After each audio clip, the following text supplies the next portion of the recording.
بسم اللہ الرحمن الرحیم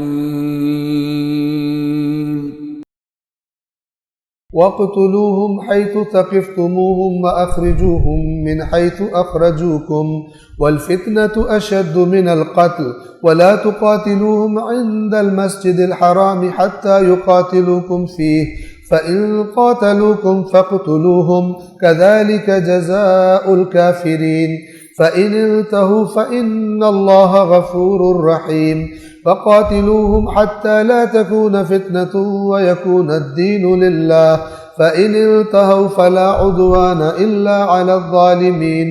اگلی چند آیات بھی اسی سے مربوط ہے جن کی ہمیں تلاوت کرنی ہے۔ ان کا بیک گراؤنڈ سن لیں۔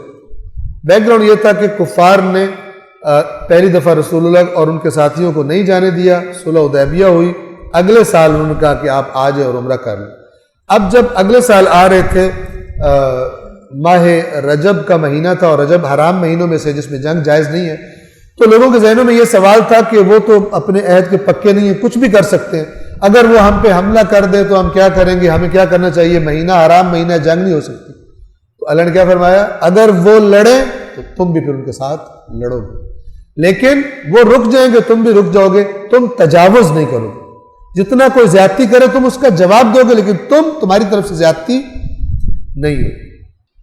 وَاقْتُلُوهُمْ حَيْثُ ثَقِفْتُمُوهُمْ، بس حکم آگے، اگر وہ قتال کریں تو تم نے بھی لڑنا ہے، لیکن تم نے تجاوز نہیں کرنا، جتنا ضروری ہو اتنا کرو۔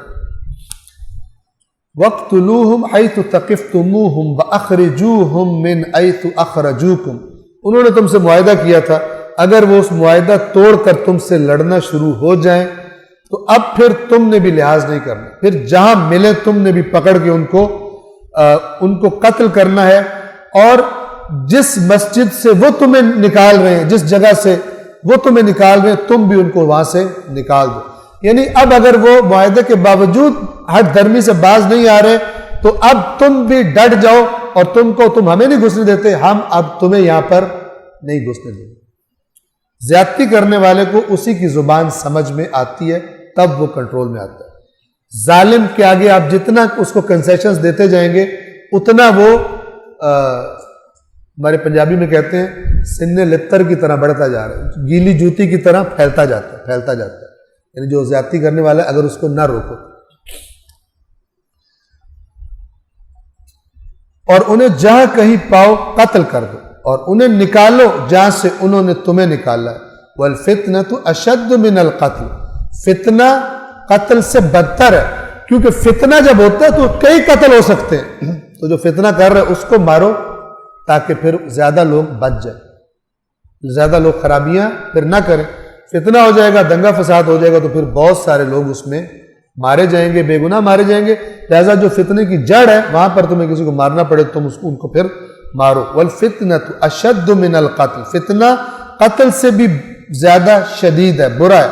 وَلَا تُقَاتِلُوهُمْ عِنْدَ الْمَسْجِدِ الْحَرَامِ حَتَّى يُقَاتِلُوكُمْ فِيهِ، اور مسجد الحرام کے پاس ان سے نہ لڑو یہاں تک کہ وہ تم سے لڑ پڑے۔ اگر وہاں بھی لڑے، حرمت کا مہینہ ہے، تم نہیں لڑ رہے، لیکن اگر وہ لڑے تو پھر حرمت ختم، تم بھی لڑو۔ اس میں بھی مسجد الحرام کا میں نہ لڑو، لیکن اگر وہاں بھی تمہیں لڑیں تو وہاں بھی تم ان کے ساتھ پھر تم لڑو گے۔ فَإِنْ قَاتَلُوكُمْ فَاقْتُلُوهُمْ، اگر وہ تم سے قتال کرے تم بھی انہیں قتل کر دو۔ كَذَلِكَ جَزَاءُ الْكَافِرِينَ، کافروں کی ایسی ہی سزا ہے۔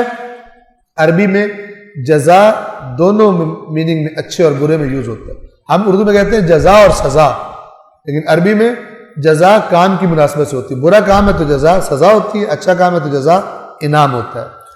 فَإِنِ انْتَهُوا فَإِنَّ اللَّهَ غَفُورٌ رَحِيمٌ، پس اگر وہ باز آ جائیں تو یقیناً اللہ غفور الرحیم ہے۔ کیا کہہ رہے چاہ رہے ہیں؟ اگر باز آ جائیں اللہ غفور الرحیم ہے، یعنی تم بھی پھر ان کے ساتھ خرابی نہیں کرو گے۔ یعنی جو اللہ کا بندہ ہے وہ اللہ والے مزاج کا ہوتا ہے، اپنی ذاتی غصے نہیں نکالتا۔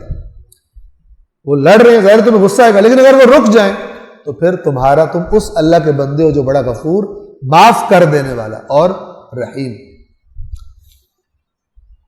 وَقَاتِلُوهُمْ حَتَّى لَا تَكُونَ فِتْنَةٌ وَيَكُونَ الدِّينُ لِلَّهِ، اور تم ان سے اس وقت تک لڑو جب تک فتنہ باقی نہ رہے اور دین اللہ ہی کے لیے ہو جائے، یعنی جو رسمی قانون ہے وہ پھر اسلام ہو جائے۔